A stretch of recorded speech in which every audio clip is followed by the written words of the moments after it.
제가 요즘 이제 우리 청년분들한테 전화신방 이렇게 하는데요. 최근에 이 대학생분들과의 통화가 조금 어렵더라고요. 처음에는 몰랐어요. 이제 뭐 바쁜가 보다 생각을 했는데 한 명이 안 받고 또 다른 분한테 전화하니까 두 명이 안 받고 이제 세 명째 전화를 하니까 세 명이 안 받으니까 뭔가 이상하다라는 생각이 들더라고요. 내가 요즘 뭐 실수를 했었나? 제 삶을 되돌아보게 됐는데요. 내가 혹시 설교 때 너무 세게 얘기했었나? 막 이런 찔림이 제 안에 있었습니다. 반성도 하게 됐는데요. 나중에 알고 보니까 다 최근에 이 중간고사 기간이더라고요. 네. 이제 아마 우리 지금 이제 대학생분들은 이제 시험 거의 다 끝났을 것 같은데요. 그동안 여러분들 중간고사 치르시느라고 얼마나 고생하셨습니까? 어떤 분들은 아마 온라인으로만 수업을 진행해서 이거를 과제로 대체하시는 교수님들도 많았을 거고, 또 온라인이니까 니네는 좀 더 해야 돼, 뭐 이런 마인드를 가지신 교수님들을 만난 분들은 더 많은 과제와 더 많은 팀 프로젝트 뭐 이런 것들로 아주 힘드셨을 거라고 생각이 듭니다. 예전에 저도 대학교 다닐 때를 생각을 해보면 저 때도 이제 저도 일반 학부를 나왔는데요. 시험 기간이 되면은 딱 두 부류가 있더라고요. 하나는 진짜 죽을 똥 살똥 하면서 열심히 공부하는 사람들도 있는데, 의외로 절반 가량의 대학생들은 배째 이런 태도를 가지고 전혀 공부를 안 하는 거예요. 막 시험 당일 날까지 밤 늦게까지 놀고 한숨도 안 자고 바로 시험까지 들어가는 그런 용자들을 보았습니다. 물론 그 결과들은 다 처참했지만 제 때만 해도 뭐 얼마 안 됐을 때니까 그때만 해도 그랬는데, 제가 이제 청년부 사역을 쭉 하면서 느끼는 거는 언제부턴지 대학생들 중에서 이렇게 배째 문화가 사라졌더라고요. 이제는 시험 기간이 되면은 너도 나도 공부를 합니다. 막 열심히 하고, 또 열심히 할 수 있는 사람도 열심히 하고, 안 되는 사람들은 어떻게 해서든지 막 주변 사람들의 도움을 받으면서 성적을 냅니다. 왜 이렇게까지 악착같이 이제 모든 대학생들이 열심히 공부하고 열심히 시험을 보게 되었을까? 가만히 생각을 해보면 결국 이게 취업 문제 때문이구나라는 것을 알게 되었습니다. 사상 최악의 실업난이 지금도 계속 그 결과를 갱신하고 있죠. 해가 갈수록 취업이 어려워지는 데다가 지금 코로나19 상황 때문에 역대 최악의 실업률을 계속 갱신하고 있습니다. 그러다 보니까 우리 대학생분들도 마음이 불안하잖아요. 마음이 불안하니까 뭐라도 지금 붙잡아야 되겠다라는 간절한 심정에 지금 있는 그 자리에서 최선을 다해 공부를 하고 최대한 더 많은 학점을 받으려고 열심히 노력을 합니다. 근데 이런 점에서 보면은 중간고사도 없고 취업 걱정도 해결된 직장인들 진짜 살만하겠다, 이런 생각들을 좀 가끔 하는 대학생들이 있을 텐데요. 우리 여기 앉아 계신 직장인분들 어떻습니까? 그렇게 대학생 때보다 훨씬 행복하고 아름다운 삶을 지내고 계신가요? 네, 되게 비웃는 듯한 미소들이 막 보이는데요. 여러분, 대학생 생활은 그래도 천국이죠. 이제 직장에 가면은 지옥이 뭔지를 경험하게 됩니다. 이제 뭐 옛날에 한때 유행했던 그 미생이라는 데서 보면은 그러잖아요. 네, 밖에 나가면 지옥이라고. 정말로 여기는 헬입니다, 헬. 정말 왜 이렇게 힘드냐? 직장에 가면요, 물론 교수님은 안 계시지만 대신에 상사님이 계십니다. 내 직장 상사가 있어요. 내 하는 일거수일투족에 다 관심을 가지시는 그분. 내가 뭘 하나 잘못해도 그걸 불꽃 같은 눈으로 탁탁 집어가지고 다 지적하고 내 인사고과에 반영시키고, 그래서 내 연봉을 깎아먹고 결국에는 나를 나가게끔까지 만드는 아주 무서운 직장 상사들이 버티고 있습니다. 뭐 그 직장 상사 때문만 힘들겠습니까? 또 직장 동료가 나를 힘들게 하는 경우들도 있고요. 또 이제는 후임이 들어왔는데 후임을 통해서도 힘들어하는 직장인들 많이 있죠. 그럼 인간관계만 힘드냐? 그렇지 않습니다. 제가 직장 다니는 청년들하고 대화를 해보면 가장 힘들어하는 게 뭐냐 하면 의외로 그 평범한 일상이더라고요. 월요일 날 지금 이렇게 예배 다 드리잖아요. 그러면 이분들은 어떻게 됩니까? 밤에 자요. 그럼 다음날 아침에 새벽같이 일어나서 하루를 시작합니다. 흔히 말하는 월요병을 앓는 시간도 없이 바쁘게 월요일 날 일을 시작하게 되면 금요일 밤까지 정신없이 지나갑니다. 그러고선 또 토요일 날 또 출근해야 될 때도 있고요. 그렇게 나오면 일주일이 금방 지나요. 이런 식으로 많은 대학생 직장인들이 꼭 다람쥐 쳇바퀴 돌듯이 아주 똑같은 루틴한 생활을 계속 반복을 합니다. 그러다 보니까 많은 직장인들이 그런 생각을 해요. 이렇게 살아도 되나? 내가 앞으로 이 직장을 계속 다닐 수 있을까? 나는 이렇게 살아가는 게 맞나? 이런 여러 가지 고민들을 직장을 다니면서 하게 됩니다. 이것뿐입니까? 이제 나이는 계속 들어가는데 짝이 없어요. 내 옆에 있는 사람들이 하나둘씩 가는데 나만 아직 남아있는 듯한 그 외로움, 명절 때마다 듣는 그 잔소리, 그래서 나는 인생의 낙오자인가 보다 막 이런 생각까지 드는 사람들이 있더라고요. 그리고 그뿐만이 아니라 이제 미래에 대한 염려와 걱정으로 인해서 하도 많이 올라가는 막 부동산 경기, 아파트 값 그런 것 때문에 미래에 대한 그 불투명함으로 인하여 인생이 그렇게 행복하지 않은 그러한 사람들이 의외로 많다는 사실입니다. 그리고 이건 다 세상에서 살아가는 사람들 얘기가 아니라 지금 이 자리에 있는 바로 우리의 이야기라는 게 더 문제입니다. 근데 이런 얘기들을 듣다 보면은 그럼 학교도 안 다니고 또 아직 직장 생활 안 하는 취업준비생들은 괜찮겠네 라고 생각할 수 있을까요? 아니죠. 그들 중에서 가장 힘든 분들이 바로 취업준비생 분들인데요. 이 입사 준비는 끝이 없어요. 언제 끝날지 알 수 없는 길이기 때문에 더 마음고생을 합니다. 끝없이 계속 구인구직난을 보고 그리고 시험을 준비하고 입사를 준비합니다. 그렇게 면접을 보면, 그렇게 시험을 보면 좋은 결과를 얻습니까?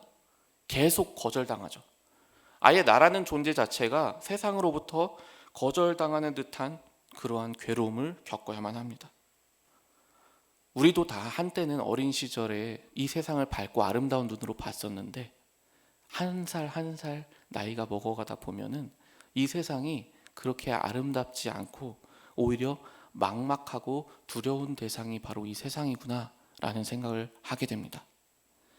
사실 이것뿐이라면 그래도 그나마 나아요. 그런데 세상을 살면서 우리가 진짜 힘든 건 이런 평범한 일상이 주는 그 삶의 무게에 짓눌리는 것뿐만이 아니라 때로 우리의 삶에 불현듯 찾아오는 여러 가지 위협들이 우리의 삶을 더욱 괴롭게 합니다. 정말 말 그대로 엎친 데 덮친 격이죠. 그리고 오늘 아까 우리가 읽었던 이 성경 본문의 주인공들도 바로 이와 같은 상황에 처해 있던 사람들이었습니다. 오늘 본문의 주인공들은 지금으로부터 약 한 6,000년 전? 그 정도 사람이에요. 한 4,000년, 6,000년 전 사람인데 이들도 매우 치열한 일상을 살던 사람들입니다. 그런데 그런 그들에게도 그 일상의 삶의 무게에 짓눌리는 것만으로도 버거운데 더욱 특별한 위협이 이들의 삶에 찾아왔습니다. 이들의 이름은 시브라와 부아라고 하는 그러한 산파들이었습니다. 이들은 이제 태어났어요. 태어나 보니까 이집트라는 나라의 노예로 태어났어요. 그래서 어릴 때부터 노예살이로 생활을 해야만 했습니다. 아침부터 저녁까지 고된 노동을 해야만 했는데 그렇다고 해서 정당한 임금이나 대가가 주어지는 것도 아니었죠. 그러던 중 다행히도 이들은 생계를 유지할 만한 다른 직업을 갖게 됩니다. 다른 사람들처럼 막노동을 하지 않아도 되었으니 사실은 얼마나 감사한지 모르죠. 게다가 이들이 했던 직업은 산파이기 때문에 세상에 새 생명을 탄생시키는데 도움을 주는 아주 고귀한 직업이었습니다. 그래서 그들은 비록 고되고 힘든 일상 속에서도 뿌듯함과 만족함을 느끼며 살아갑니다. 그런데 그러던 어느 날 마른 하늘의 날벼락과 같은 일이 그들에게 펼쳐집니다. 이집트의 왕인 파라오가 갑자기 그들을 부른 겁니다. 파라오가 노예를 부를 일이 뭐가 있겠습니까? 그런데 갑자기 불러냅니다. 그래서 시브라와 부하는 황급히 왕궁으로 갑니다. 그렇게 도착한 이들에게 파라오는 아주 무서운 명령을 내립니다.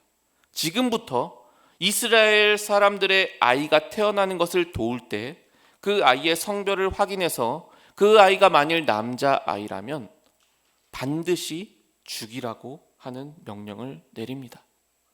여러분, 이들의 직업은 다름 아닌 생명이 태어나는 것을 돕는 그런 직업입니다.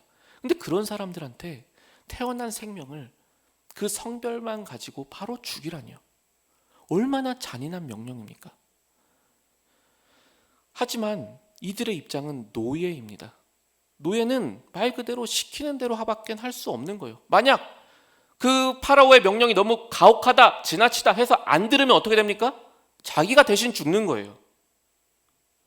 이런 끔찍한 일이 그 노예라는 일상의 삶에 엎친 데 덮친 격으로 찾아옵니다. 그런데 비슷한 일은 또 성경에 계속 등장을 합니다. 이후에 시간의 역사가 흐른 뒤에 이스라엘 백성들이 바벨론이라는 나라의 포로로 잡혀갔을 때의 일입니다. 그때 그 유명한 다니엘과 그의 친구들은 그곳에서 바벨론에서 꽤 높은 직위에 올라서 일을 하게 되었습니다. 그런데 당시 바벨론을 다스리던 왕 느부갓네살은 자신이 세계 최강대국의 왕이라는 사실을 자각하면서 그거에 은근히 자부심을 가졌습니다. 그래서 자신이 그 힘을 가지고 있는 것을 사람들한테 과시하고 싶었어요. 그래서 여러 가지 방법을 고민하다가 한 가지 묘수를 꺼냅니다. 아주 커다란 금신상을 만듭니다. 자기의 모습을 닮은 금신상을 만들고 그 나라의 모든 사람들이 그 특별한 뿔나팔 신호가 울려 퍼지면 다 하던 일을 멈추고 그 신상을 향하여 절하도록 시키는 겁니다. 그리고 이 명령은 하나님만을 온전히 섬길 것을 다짐했던 다니엘의 세 친구들에게도 동일하게 적용되는 명령이었습니다. 여러분, 제가 그냥 이야기로만 이렇게 말씀을 드렸지만 한번 상상해 보세요. 만약 여러분들이 실제로 그 사람들의 입장이었다면 얼마나 두렵겠습니까? 말 안 들으면 그대로 죽는 겁니다. 만약 여러분들에게 진짜로 그런 상황이 닥친다면 여러분들은 어떻게 하겠습니까? 난 태어날 때부터 모태신앙이었는데요. 나는 하나님께서 기뻐하시지 않는 거 안 합니다 하고 딱 잘라서 정말로 안 하실 수 있겠습니까? 고민할 것도 없이 세상 사람들이라면 이 이집트의 왕의 명령을 또 바벨론 왕의 명령을 그냥 들어야죠. 왜요? 안 그러면 죽는데요. 안 그러면 내 목숨이 사라져 버리는데요. 그렇게 한다 한들 누가 그들을 비난할 수 있겠습니까? 목숨이 달린 일인데 그 목숨이 달린 위협 앞에서 그들은 자신들의 생각과 뜻과 의지를 굽힐 수밖에 없지 않았겠습니까? 그런데 여러분, 우리가 일상을 살아가다 보면은 물론 이들 정도로 심각한 수준의 생명의 위협을 느낄 만큼의 것은 아니지만 우리에게도 세상의 위협이 본격적으로 찾아올 때가 있습니다. 지금 당장 이 세상에서 다른 사람들이 지키는 이 룰을 따르지 않으면 명확하게 내가 손해나 피해를 입는 순간들 말입니다. 예를 들어 대학생분들은 이런 데가 있겠죠. 준비가 부족한 상태에서 중간고사를 치르게 되면 우리의 마음의 소리가 이런 소리가 펄리죠. 야, 뭘 그렇게 힘들게 사냐. 그냥 너 그 누구 있잖아. 그 친한 친구 걔한테 자료 좀 달라고 그래. 야, 족보도 다 있어. 그리고 교수님 그 조교분이랑 친하면 다 이게 기출 문제 다 나와. 그리고 시험은 컨닝이야. 컨닝을 누가 더 아주 지혜롭게 안 걸리고 잘하느냐 그걸 보는 거지. 누가 그걸 요즘 시대에 미쳤다고 그걸 대놓고 다 공부하고 있냐. 그리고 성적만 잘 나오면 되지. 과정이 중요하냐. 그리고 출석? 대리 출석 하면 돼. 레포트? 잘하는 친구 거 베껴. 여러분, 제가 장신대를 다니는데 제가 장신대를 다닐 때 꽤 많은 분들이 대리 출석을 하더라고요. 여러분, 이 위협은요 그냥 신학생들이라고 비껴가는 게 아닙니다. 누구에게나 다 찾아오는 그런 유혹입니다. 그러면 직장인들은 그런 게 없느냐? 아니죠. 직장인들은 더 그렇죠. 직장인들은 다른 회사와의 계약 조건에서 리베이트를 받습니다. 어떤 특정 회사의 입장을 편의를 봐달라는 그러한 청탁과 부탁을 받게 됩니다. 계속 펼쳐지는 회식 자리에서 술잔을 계속 권하게 받습니다. 이제 나는 기독교인이라고 거절하기에는 막 사장님까지 막 계속 술잔을 권해요. 가짜로 영수증을 쓰라고 합니다. 버젓이 거짓말하라고 합니다. 얼마든지 그런 잘못된 일들 해도 된다고, 좋은 실적만 내면 된다고, 그러한 압박이 실제로 여러분의 삶에 지워진다는 사실입니다. 여러분, 그런 상황에서 여러분은 어떻게 행동해야 합니까? 이 현실은 너무나 냉정하고 가혹합니다. 지금 이 상황을 내가 지혜롭게 잘 대처하지 못하면 나의 미래가 흔들려 버릴 것만 같습니다. 이제 나는 시집도 가야 되고 장가도 가야 되고 내가 좀 그래도 지금까지 고생한 거 보상도 받아야 되고 우리 부모님 좀 고생한 거 잘 이제 좀 풀어드리고 싶은데, 그런 나의 미래의 꿈들이 지금 나의 앞에 펼쳐진 이 현실에서의 문제에 내가 제대로 타협하지 않으면, 그 세상의 룰에 내가 따르지 않으면 그런 나의 미래가 송두리째 날아가 버릴 것만 같습니다. 그래서 세상이 요구하는 대로 따르지 않으면 난 세상에서 낙오될 것만 같고 너무나 큰 불이익을 경험할 것 같은 두려움이 우리 안에 엄습합니다. 그래서 솔직하게 많은 그리스도인들은 이러한 세상의 힘에 공포와 두려움을 느끼며 그 체제에 순응하며 살고 있습니다. 그래, 뭐 어때? 다른 교회 다니는 애들도 다 그런데 뭐 술 마시는 거 이젠 일도 아니지 뭐. 가짜 영수증 다 누구나 쓰는 건데 뭐. 이 돈 받아서 좋은 데 쓰면 되지. 뭐 좀 봐주는 거 뭐 어때? 안 그래도 이 회사 어려운데 내가 좀 이렇게 편히 봐준다 하면서 이렇게 좋게 넘어가면 되지. 여러분, 이런 상황에서 어느 누가 세상의 룰을 따르지 않고 살 수 있겠습니까? 근데 여러분, 지금 제가 말하는 이 이야기들이 실제 여러분의 삶에 닥친 현실이라는 점이 문제입니다. 이러한 현실 속에서 우리는 어떻게 살아야 됩니까? 뭘 선택해야 될지 모르는 이러한 때 우리는 어떤 선택을 해야 할까요? 이렇게 삶 속에서 우리가 어떻게 나아가야 될지 잘 모를 때에는요, 우리는 성경으로 돌아갈 필요가 있습니다. 믿음의 선배들도 똑같은 일들을 겪었거든요. 비록 상황이 약간씩 다를 뿐이지 그들도 우리와 동일한 세상의 어려움과 두려움을 만나게 되었습니다. 그래서 그들은 특별한 선택을 합니다. 그래서 우리는 그 선택을 말씀을 통해 살펴볼 수 있고 또 그 결과도 알 수 있습니다. 그래서 우리는 우리의 현실에서 어떻게 살아가야 되는지에 대한 하나님께서 주시는 지혜를 얻게 됩니다. 그렇다면 지금 이 같은 상황이 펼쳐졌던 사람들, 우리 믿음의 선배들은 어떠한 선택을 했습니까?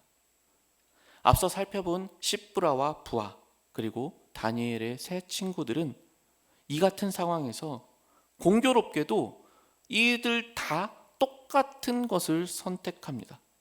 어떤 선택을 했느냐? 모두 다 왕의 명령을 따르지 않았습니다. 명령을 어겼습니다. 보통 사람들 같으면 평소에 하나님을 잘 믿다가도 막상 이런 순간이 닥치면 하나님보다는 세상을 보게 될 것 같은데 이들은 전혀 정반대였습니다. 이들은 세상이 너무나 두렵게 다가와질 때 하나님을 바라보았습니다. 그리고 그 하나님께서 그들을 세상 권력자들의 손에서 구원해 주셨습니다. 그리고 성경은 바로 이러한 사람들을 주목합니다. 여러분, 이 세상을 살다 보면 많은 사람들이 주목하는 사람들이 있죠. 요즘 유튜브가 한참 유행이고 SNS가 유행인데 그런 데서 뜨는 사람들, 인플루언서라고들 하죠. 그런 사람들 우리는 많이 주목합니다.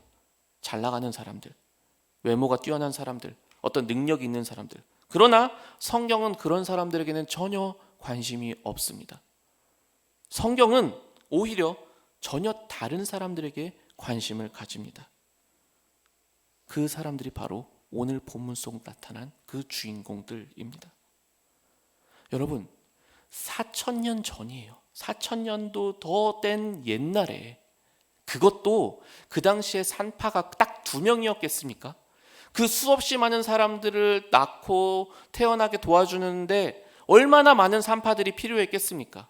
그러니 여러분, 그런 사람들 기억조차 못하는 게 너무나 당연합니다. 그런데 놀랍게도 오늘 본문에서 성경은 그들의 이름을 정확하게 기록하고 있습니다. 십브라와 부아라고 하는 여인의 인권조차 없던 그 시대에 그들의 이름을 성경은 분명하게 기억합니다. 다니엘은 유명했죠. 그렇지만 그 친구들 그저 많은 신하들 중에 하나 아니었습니까? 그러나 성경은 그 다니엘의 친구들 하나하나의 이름을 낱낱이 기록하며 그들의 행동까지도 낱낱이 기록하고 있습니다. 세상이 큰 힘을 가지고 우리를 두렵게 할 때 하나님을 바라본 그런 사람들을 하나님은 그들의 그 이름을 분명하게 기억하셨습니다. 그리고 그들을 결단코 그저 내버려 두지 않으시고 그 능력의 손으로 구원하여 주셨습니다. 사랑하는 여러분, 이 세상에 태어나서 단 한 번밖에 살아가지 않는 우리의 인생, 우리도 십브라와 부아처럼 하나님이 주목하는 사람이 되어야 하지 않겠습니까?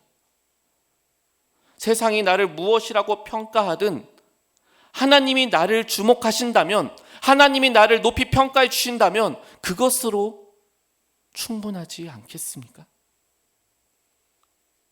그러나 여러분, 진짜 어려운 점은 어떻게 하면 그들과 같은 사람들이 될 수 있냐는 점이겠죠. 세상이 두려워요. 걱정돼요. 불편해요.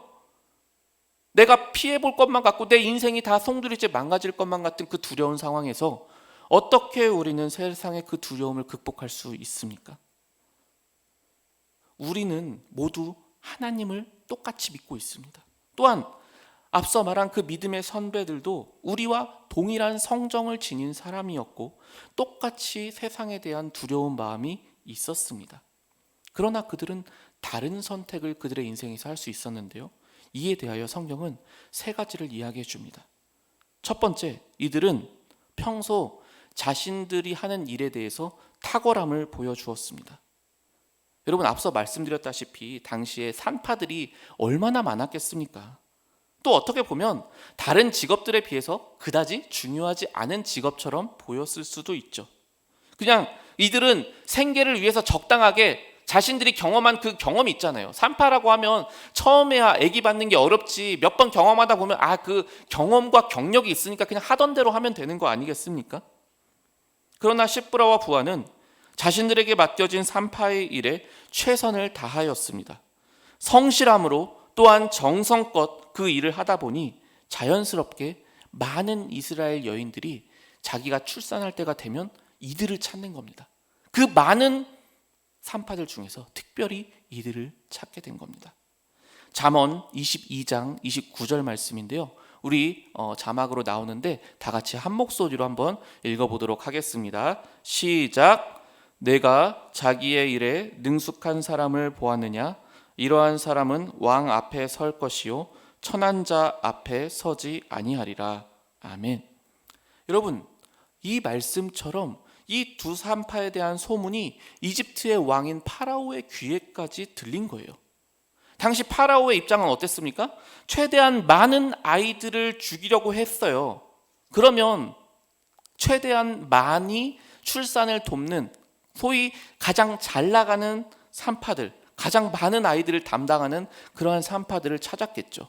그렇게 수소문해서 파라오 왕이 말했겠죠. 야, 이스라엘 산파들 중에서 아이들 가장 많이 받는 산파들 데려와라. 그래서 그들이 뽑힌 겁니다. 그렇게 십브라와 부아는 다른 세상이 볼 때는 평범해 보이는 그 일에 자신들의 마음과 정성을 쏟아서 최선을 다했던 사람들이라는 겁니다. 다니엘의 세 친구 또한 매우 탁월한 사람들이었습니다. 다니엘 1장 19절에서 20절 말씀인데요. 이 말씀도 다 같이 한 목소리로 읽어보도록 하겠습니다. 시작. 왕이 그들과 말하여 보매 무리 중에 다니엘과 하나냐와 미사엘과 아사랴와 같은 자가 없으므로 그들을 왕 앞에 서게 하고 왕이 그들에게 모든 일을 묻는 중에 그 지혜와 총명이 온 나라 박수와 술객보다 10배나 나은 줄을 아니라. 아멘. 사랑하는 우리 청년 여러분, 만약 여러분들의 삶의 자리가 대학생이라면 여러분들은 여러분들에게 맡겨진 그 학업의 자리에 그 누구보다도 최선을 다하시길 바랍니다. 여러분, 제가 대학교 시절에 아직도 기억나는 대학생 친구가 한 명 있습니다. 이 친구는 그때 저희 학교가 4.5점 평점이 만점이었는데 4.3 이하로 떨어진 적이 한 번도 없었어요. 그래서 4.3 이하로 떨어진 적이 한 번도 없는 이 친구가 도대체 어떻게 시험 공부를 준비하나 봤어요. 봤더니 이 친구는요, 우리가 시험 범위가 있잖아요. 뭐 1페이지부터 100페이지까지가 이번 중간고사 시험 범위다 그러면은 솔직히 저는 그거 한 번 다 보는 것도 힘들더라고요. 그리고 진짜로 열심히 공부했을 때는 한 3번 정도 봤어요. 3번 보고 와, 이 정도면 진짜 열심히 했다 하고서는 더 이상 공부를 못 하겠던데, 이 친구는 모든 시험 때마다 그 시험 범위가 정해지면 그 시험 범위를 처음부터 끝까지 반드시 10번은 봤어요. 10번을 꼭 보더라고요. 10번을 보고 이제 시험 시간이 주어지면은 이제 좀 오래 시험 보는 게 있잖아요. 한 3시간씩 시험 보는 거. 그러면은 어떻습니까? 1시간이 지나면 다 빠져나가요. 2시간째면은 진짜 손가락에 꼽을 정도로 학생들이 남아있어요. 그런데 이 친구는 독종이었어요. 항상 마지막까지 이제 가야 된다고, 이제 끝났다고, 조교가 어떻게든 재촉할 때까지 무조건 마지막까지 시험을 보는 친구가 이 친구였어요. 언제나 시험장에서 맨 마지막에 나왔습니다. 여러분, 평점 4.3을 받는다는 것은 사실은 그 정도의 평범한 일상 가운데 자신의 노력이 더하여질 때 이루어지는 일이죠. 또 제가 최근에 신방했던 어떤 청년을 만났을 때 제 마음에 되게 큰 감동을 받았습니다. 이 친구는 직장인이었는데요. 신방을 할 때 짐이 한 보따리 옆에 있더라고요. 그래서 뭔가 물어보니까 책이래요. 그래서 좀 봤어요. 보니까 책이 한두 권도 아니고 한 10권 가까이 있는 것 같아요. 근데 그것도 다 이렇게 얇은 게 아니라 막 두꺼운 책들이 있는 거예요. 뭐 어떤 것들은 시집도 있고 그랬는데 어떤 거는 막 그 친구 이제 사회복지 쪽 관련된 일을 하는데 그 사회복지 쪽 관련된 책들이 이렇게 두꺼운 거예요. 이 친구가 그렇다고 해서 지금 대학원을 다니고 있냐? 그것도 아닙니다. 그러면은 직장에서 이걸 공부하라고 시켰냐? 그것도 아니에요.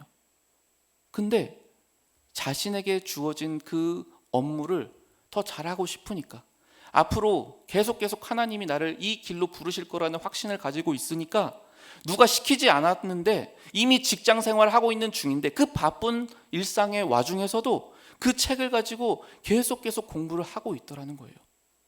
얼마나 제 마음에 감동이 되었는지 모릅니다. 우리 청년 중에 있어요, 여러분. 여러분, 대학생이든 직장인이든 우리에게 무엇이 맡겨지든 그 맡겨진 것에 최선을 다하는 여러분이 되시길 바랍니다. 여러분, 그렇게 하면 우리는 탁월해질 수 있습니다. 왜 탁월해지는 게 중요합니까? 만약 우리가 탁월해진다면 그만큼 세상의 두려움과 더불어 선택을 강요당하는 일이 훨씬 줄어들게 됩니다. 여러분들이 만약 앞서 제가 말씀드린 그 친구처럼 학과 공부에 탁월해지시잖아요? 그럼 당연히 컨닝 할 필요도 없어요. 내가 저 애보다 더 잘 알거든요. 직장에서도 내가 탁월하다고 인정받잖아요? 내 소신대로 일하기 훨씬 쉬워집니다. 세상의 두려움을 겪을 일 자체가 확연하게 줄어들게 됩니다. 그러나 반대로 일이 미숙하거나 자신의 분야에 대해서 내가 노력하지 않는다면 세상은 우리를 더욱 만만하게 여깁니다. 그러므로 자신의 분야에서 탁월해지시기를 바랍니다. 그 누구도 시비 걸 수 없을 만큼 온전한 탁월함으로써 이 세상의 위협으로부터 벗어나지는 우리 청년들이 되셨으면 좋겠습니다. 두 번째, 여러분, 이들은 평소에 삶의 결단이 있었습니다. 십브로와 부하 그리고 다니엘의 세 친구는 이 긴박한 순간에만 하나님을 선택하던 사람이 아니었습니다. 평소부터 하나님을 선택하는 삶을 살았던 사람입니다. 다니엘의 세 친구는 바벨론에 잡혀가자마자 신앙의 위기를 겪어야만 했습니다. 아직 어린 소년일 때 그들은 하나님이 먹지 말라고 한 음식들을 이 바벨론에서는 먹어야만 하게 되었습니다. 그러나 그들은 먹지 않기로 결단합니다. 세상에서 그 세 친구들이 느부갓네살 왕 앞에서도 그 왕의 명령을 거절할 수 있었던 이유는 그들이 평소부터 하나님을 선택하는 삶을 살았기 때문입니다. 여러분, 오늘 나의 일상에서 내 삶의 작은 부분을 하나님을 위한 선택을 할 수 없는 사람은 내일 하나님을 위한 선택을 할 수 없게 됩니다.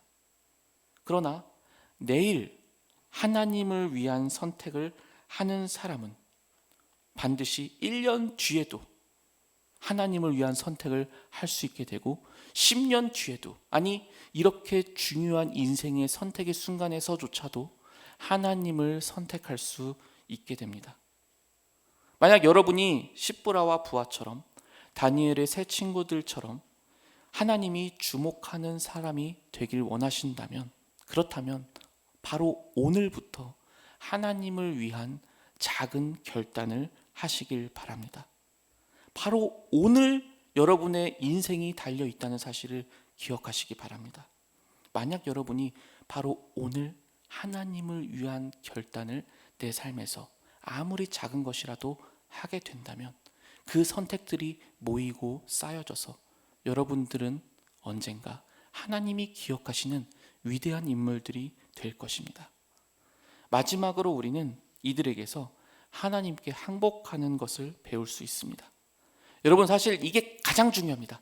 앞에 졸면서 못 들으셨다 해도 괜찮아요. 여러분, 이거 하나만 기억하세요. 여러분이 아무리 탁월해져도, 아무리 평소에 하나님을 선택한다 할지라도 이들처럼 중요하고 어려운 선택의 순간, 결단의 순간은 반드시 찾아오게 됩니다. 이것은 피할 수 없습니다. 그럼 여러분, 그 순간 우리는 어떻게 해야 할까요? 세상이 정말로 두렵게 느껴질 때 나는 무엇을 해야 합니까? 성경은 이 사람들이 세상이 두려워질 때 하나님께 항복했다고 말합니다. 그냥 두 손 들고 하나님께 나아간 겁니다. 이집트 왕의 명령이 너무나 무서웠지만 이들은 두 눈 질끈 감고 하나님께 자신들을 내던져 버렸습니다. 다니엘의 세 친구들도 자신들의 생명을 하나님께 맡기고는 당당하게 왕의 명령을 거절합니다. 심지어 예수님조차도 겟세마네 동산에서 십자가의 죽음에 대한 두려움이 경각에 달렸을 때 그때 기도로서 하나님께 항복하며 나아가셨습니다. 다윗이 그러했고 히스기야 왕이 그러했습니다. 성경에 나오는 모든 위대한 인물들의 공통점은 그들의 인생이 힘들고 어려운 상황이 닥칠 때, 그들의 힘으로 어찌할 수 없는 그 두려움이 닥칠 때 하나님 앞에 두 손 들고 항복했다는 것입니다. 왜냐하면 애초에 이것은 그들의 싸움이 아니었기 때문입니다. 이것은 하나님의 전쟁이었습니다. 이들이 낄 만한 수준이 애초부터 아닌 너무나 큰 영적인 스케일의 전쟁이었기 때문입니다. 그래서 그들은 항복을 선택합니다. 단 세상에 대해서가 아니라 하나님께 항복하며 나아갔던 것입니다. 그렇게 할 때 하나님께서 그들을 대신하여 세상과 싸워 주셨습니다. 사랑하는 청년 여러분, 세상이 두려워질 때 하나님께 항복하시기를 바랍니다. 내 힘으로 하려던 모든 것에서 손을 떼시고 그저 하나님께 엎드리시길 바랍니다. 말씀 앞으로 나아가시고 특별히 기도의 자리에 나아가시길 바랍니다. 여러분, 저도 사역하다가 지치고 힘들 때 있어요. 아무리 해도 꽉 막힐 것 같고 답답하고 설교 준비할 때 너무 안 풀릴 때 있어요. 그럼 어떻게 하는지 아세요? 하던 거 싹 다 덮어버립니다. 그냥 그 자리에 무릎을 꿇어버립니다. 여러분, 세상으로 볼 때는 이것보다 멍청한 일이 없죠. 그 시간에 조금 더 고민하고 그 시간에 다른 사람들한테 좀 더 도움을 구해야 되죠. 아니요. 우리에게 도움은 애초부터 하나님뿐 아니셨습니까? 그 하나님만이 우리의 유일한 소망이시지 않습니까? 우리가 내 힘의 한계를 느낄 때 하나님 앞에 항복하며 나아가야 합니다. 내 힘으로 안 되니까 우리가 이 자리에 온 것 아니겠습니까? 그저 하나님께 항복하기 위해 항복의 의미로서 우리가 온 것 아니겠습니까? 세상적으로 볼 때는 어리석은 일이겠지만, 그러나 우리가 그렇게 하나님께 항복하는 그 순간 이 전쟁은 더 이상 내 전쟁이 아니라 하나님의 전쟁이 됩니다. 그래서 하나님이 여러분을 대신하여 싸워 주실 것입니다. 그리고 마침내 여러분에게 승리를 허락하여 주실 것입니다. 여러분, 마지막으로 한 번 더 간부드립니다. 여러분의 삶에서 세상이 두려워질 때 하나님께 항복하며 나아가십시오. 그러면 오히려 세상이 여러분을 두려워하게 될 것입니다. 이 시간 우리 함께 찬양하며 나아가길 원합니다.